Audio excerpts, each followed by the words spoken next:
Hi. Do you love reading books? I love them. I think reading books is one of the best things I've done to myself, and I live by that rule, and I constantly encourage people to take up that habit.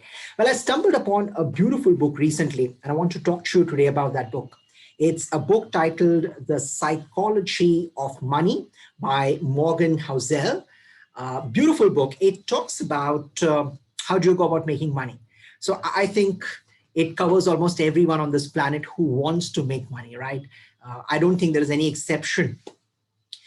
What is nice about this book is that the author essentially does not discuss strategies. So, what is he talking about?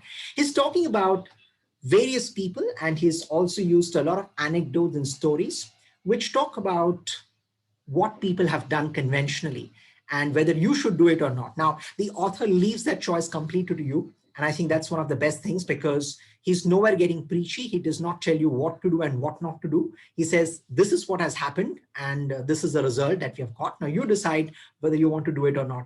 And the book is full of fascinating stories, which makes it even more compelling as a read.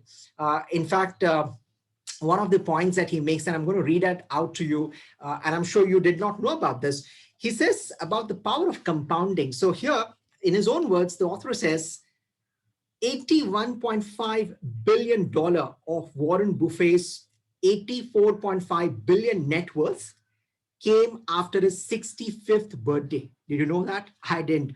So the fact is, he says that, often we got so much overwhelmed by strategies that we have never paid any attention to simple things like financial discipline. And the power of compounding, for it to actually take effect, what you require is time. And we don't look at investment more from a time perspective. We look at it more from a strategy perspective. So basic things like financial discipline, the way you save money, the way you go about treating your own money. And that's where another point that he makes is a lot of times people normally believe that if you spend a lot of money and flash your richness, then that automatically tends to make people believe that you're a lot richer. But he says, don't fall for that trap because ultimately it's the non-tangibles. What people can't see is where the wealth acquisition actually takes place. Yeah.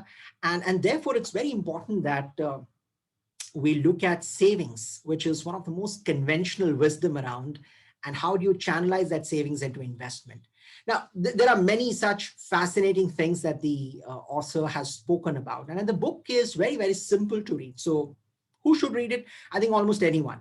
Anyone who wants to look at money, who wants to look at investment, which I think includes all of us.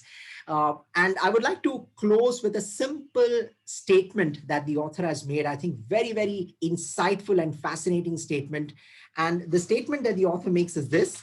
He says, good investing is not necessarily about making good decisions.